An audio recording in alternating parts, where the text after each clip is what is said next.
ગુજરાતમાં પ્રેમ લગ્નને લઈ અને છેલ્લા કેટલાય સમયથી અનેક સવાલો ઊભા થઈ રહ્યા છે। આ સવાલોની વચ્ચે આપણે જોયું કે કિંજલ દવેનો એક વિવાદ સામે આવ્યો હતો, ત્યારબાદ આરતી સંઘાણીનો વિવાદ સામે આવ્યો અને આ તમામ ચર્ચાઓની વચ્ચે હવે ગુજરાતમાં પ્રેમ લગ્નને લઈ અને નવા નિયમો બનવાના છે। આ તમામ બાબતને લઈ અને આપણે જોયું કે નાયબ મુખ્યમંત્રી હર્ષ સંઘવી દ્વારા નિવેદન પણ આપવામાં આવ્યું હતું અને હવે આખી બાબતને લઈ અને ગેનીબેન ઠાકોર દ્વારા પણ નિવેદન આપવામાં આવ્યું છે। શું છે સમગ્ર મામલો વિગતે ચર્ચા કરીશું। નમસ્કાર, હું છું ઉજ્જવલ અને આપ જોઈ રહ્યા છો નિર્ભય ન્યૂઝ।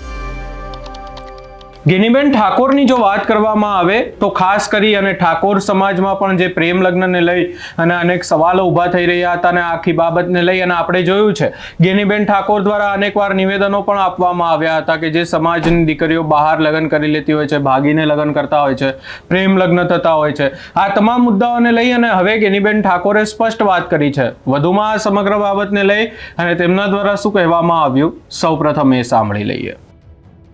આજે વિધાનસભામાં 2006માં જે એક નવા બિલમાં એવો સુધારો સરકાર લાવવા માગે છે અને લોકોની તમામ સમાજોની અને વર્તમાન ટેકનોલોજીની અસરના કારણે ક્યાંક ને ક્યાંક સમાજમાં જેની ક્રેડિટ નથી, કોઈ ધંધો રોજગાર નથી કરતા, સમાજમાં એને દીકરી નથી આપતી, કોઈ આવા ક્રિમિનલ લોકો જે છે એ કોઈ પણ ભોગે દીકરીઓને પ્રેમ પ્રકરણમાં ફસાવીને ખોટી રીતે લવ મેરેજ કરતા હોય છે।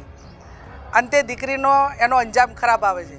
ઘણી વખત સુસાઇડની ઘટના બને અને એના સિવાય બીજું એના કોઈ પરિચિતમાં ન હોવાના કારણે એ જિંદગીમાં પાછળના સમયમાં ખૂબ દુઃખી થાય છે અને એટલા માટે તમામ સમાજોનો એક અવાજ હતો કે લવ મેરેજના કાયદામાં સુધારો લાવે, કમસે કમ માતા પિતાની સંમતિ એની અંદર જરૂરી છે, લગ્નની નોંધણી ગામમાં થાય અને સાક્ષી તરીકે પણ એ જ ગામના લોકોને સાક્ષી તરીકે એની અંદર લેવામાં આવે। ભૂતકાળમાં આપણે 5000 વર્ષ પાછળ જઈએ તો રામચંદ્ર ભગવાનનો સ્વયંવર સીતાજીનો રચાણો એ ટાઈમે પણ રામ ખુદ ભગવાન હતા છતાં પણ એ જનકપુરી ગયા હતા। એટલે દીકરીના ગામની અંદર જ તમામ લગ્નની વિધિ થતી હોય છે। તો ભલે લવ મેરેજ, આપણે લવ મેરેજના વિરોધી નથી, સંમતિવાળા લવ મેરેજ થાય તો એમાં કોઈ પણ ધર્મનો હોય, કોઈ પણ સમાજનો હોય અને સ્કૂલમાં ભણતા હોય કે વેલ સેટ હોય તો એની અંદર કોઈ મા બાપને વાંધો ના હોય કે સમાજને ના હોય। પણ મેં કીધું એમ કે ક્રિમિનલ લોકો દીકરીઓને ભગાડીને ખોટી રીતે લગ્નમાં ફસાવતા હોય છે અને એનો અંજામ ખરાબ આવે છે। એટલે આજે વિધાનસભામાં બિલ લાવ્યું। ભૂતકાળમાં મુખ્યમંત્રી બોલ્યા હતા, 2019માં હું ધારાસભ્ય હતી એ ટાઈમે પણ આ વિધાનસભામાં લવ જહાદનું બિલ આવ્યું, એ ટાઈમે આ વાત મૂકવામાં આવી હતી કે લવ મેરેજના કાયદામાં સુધારો આવે। તો સરકાર પાસે અપેક્ષા રાખીએ કે એની અંદર સાંભળવામાં તો અનેક લોકોને સાંભળ્યા છે, અનેક સંગઠનોએ રજૂઆત કરી છે, ખુદ ગુજરાતના મુખ્યમંત્રી જાહેર સ્ટેજ ઉપરથી બોલ્યા છે।